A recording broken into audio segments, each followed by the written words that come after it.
Go? Okay.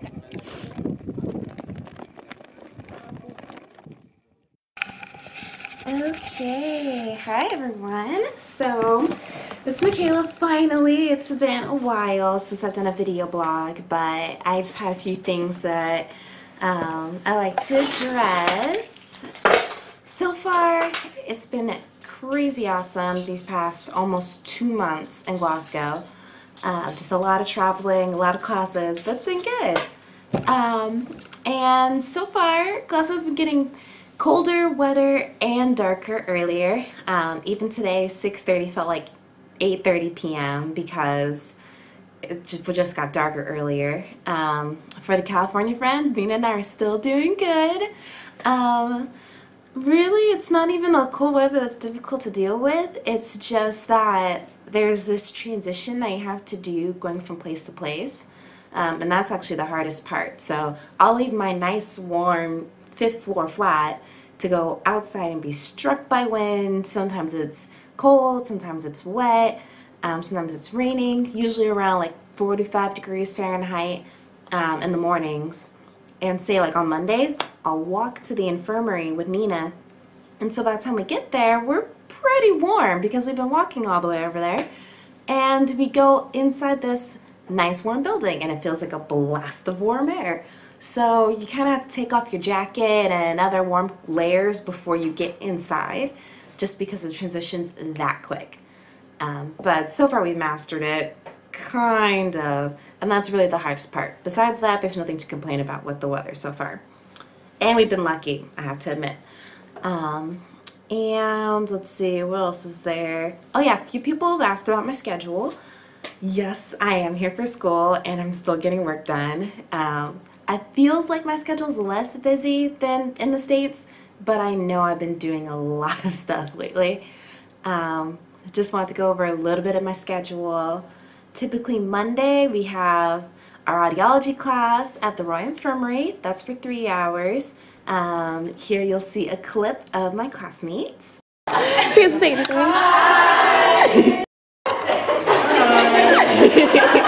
This is our class.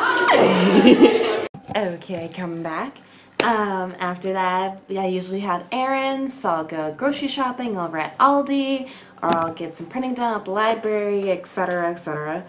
Then I work on grad school apps and academic work. Now that's when I work on the modules or the classes because we have final assessments and really they're written assignments mostly for our classes.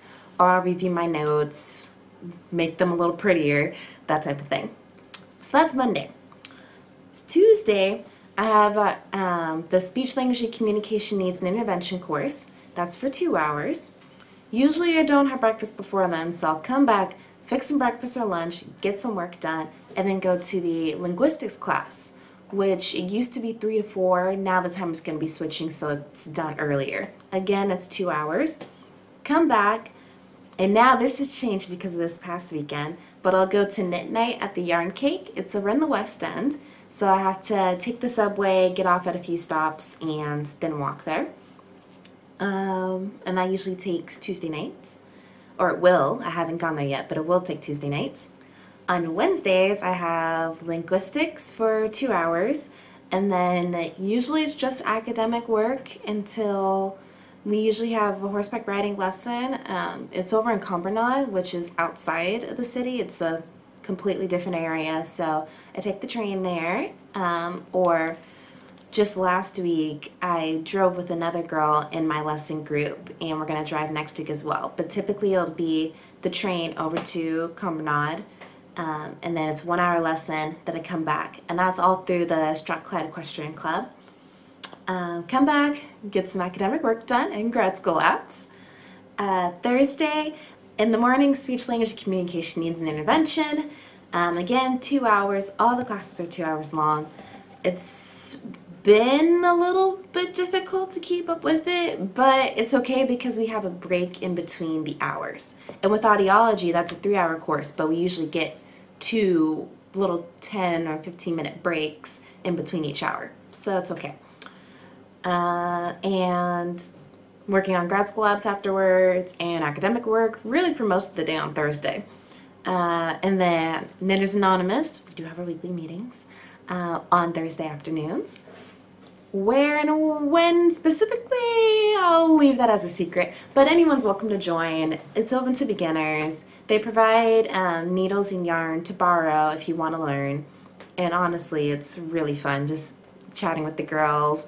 One time we did this little adventure over to the Blue Chair, which is off of High Street. It's a really nice place. I recommend anyone coming to visit it. It's definitely worth the trip, and the cakes are amazing. And the tea. Then let's see, Fridays. We have our clinical medical studies course, which half of it is audiology, and the other half of it is things like neurology, learning about neuropathies. We learned about ALS last week. It's really different topics every Friday, but that's over at the Queen Elizabeth Hospital in the West End. So right now we're taking the bus. It's a 1-hour class, and it usually takes us 1 hour both ways for travel time, so half an hour there, half an hour back. If anyone knows a faster way, please let us know. It's a great opportunity, but the bus ride is so long. And definitely that takes up a lot of time. Then I come back, academic work for most of the day. Grad school apps again. I want to be done with grad school apps by mid-November. That is the goal. So far, applying to a good variety of schools, a good number of schools, in my opinion. And if anyone wants to know more specifics, just contact me. Hopefully, friends are applying to the same ones. We'll see.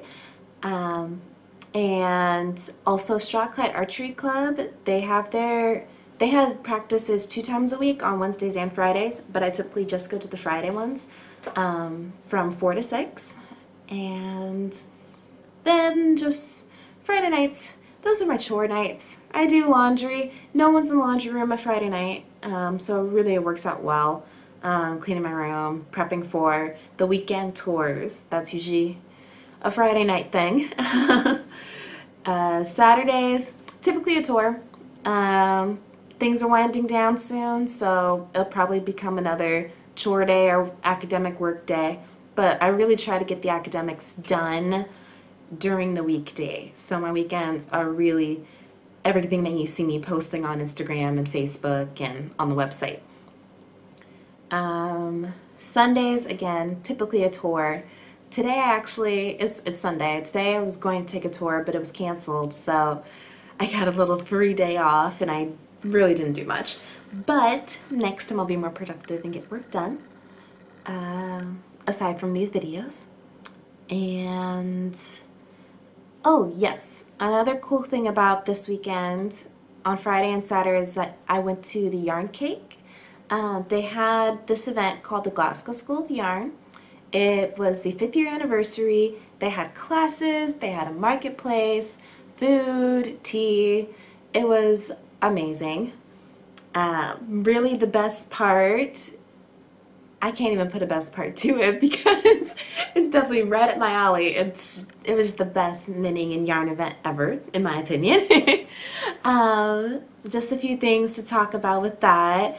I took the subway by myself for the first time. The subway system here is not hard at all. It's literally one big circle around the city. You either take the inner, which goes in one direction, or the outer in the other direction. And even if you get on the wrong one, just stay there. You'll end up wherever you need to go. It just may take more time. But, so I took the subway. It's literally 2 stops away from Buchanan Street, which is by me in the city center. And the event was in the West End.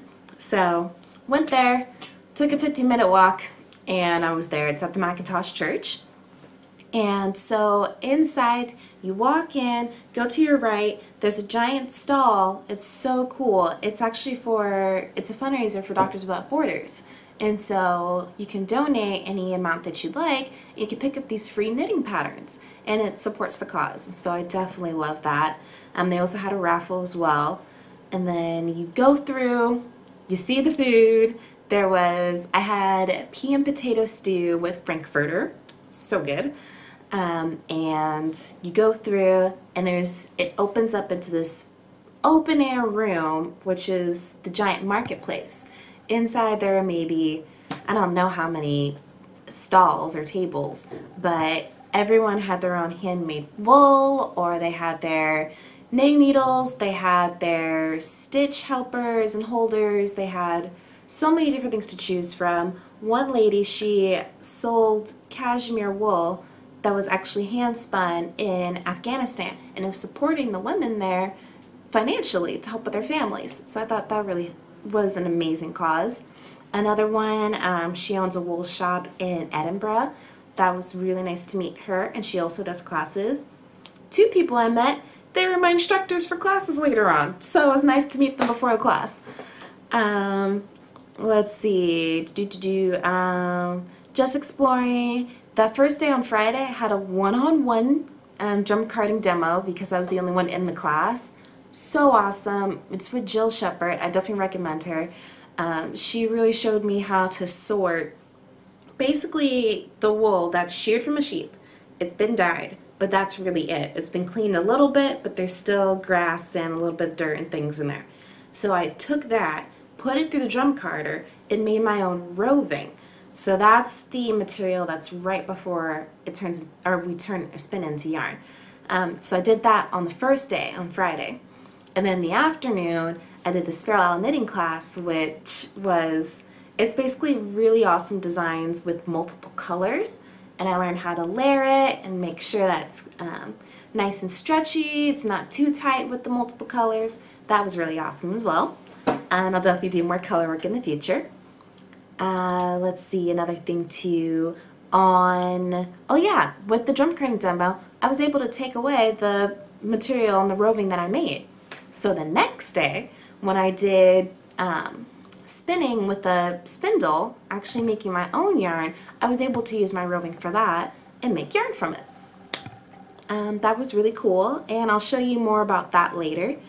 But really, that was one of the best parts. One of the instructors also taught me how to do Bavarian cable knitting, which, if you haven't seen it yet, it is awesome. It's basically cable knitting, but it looks even more intricate. It like pops out from the work. It's so beautiful.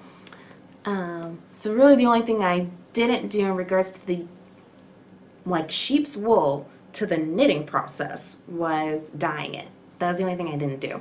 I was able to basically take this wool that was from a sheep, it was already pre-dyed, but clean it, put it through a drum carder, put it in a spindle, spin it, and then eventually I'll be able to knit that once I get better at spinning. Right now it's really chunky, and I'll show you that as well, but soon I'll be able to get that and make it into whatever project that I have going. We also got to showcase our work. I wore my gray capelet that some of you have seen before.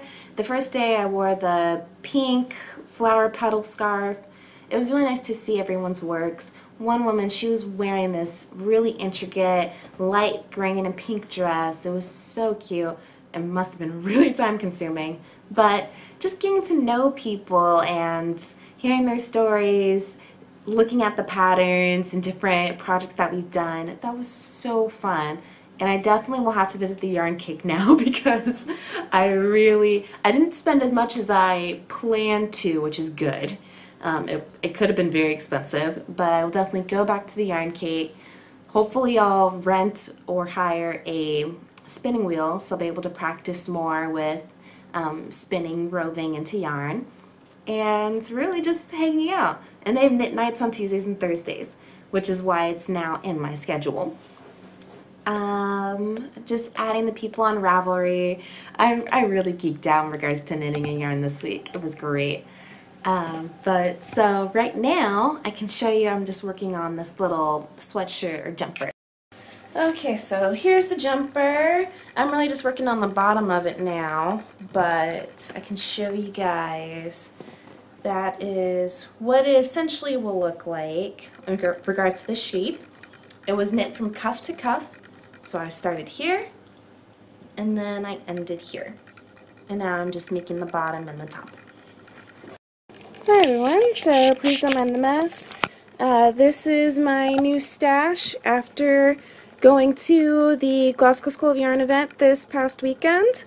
This was the wool that I was talking about that was made from cashmere. The specific one was hand spun by Suzanne. She's the youngest one of them. In Afghanistan, she's supporting her family. So she's a teenager, the eldest of 5 daughters. Her father's disabled, and she is a mother. She and her mother support the family by spinning. So that's just one of the stories. This was another nice mixed color wool that was pretty cheap. This one I just love the color, and this is made by the shop I was talking about in Edinburgh. It's actually called Ginger Twist Studio. Just more yarn. Got some little nice luxury alpaca. Never worked with alpaca before. It's really soft. And then for the classes, this is a really nice example.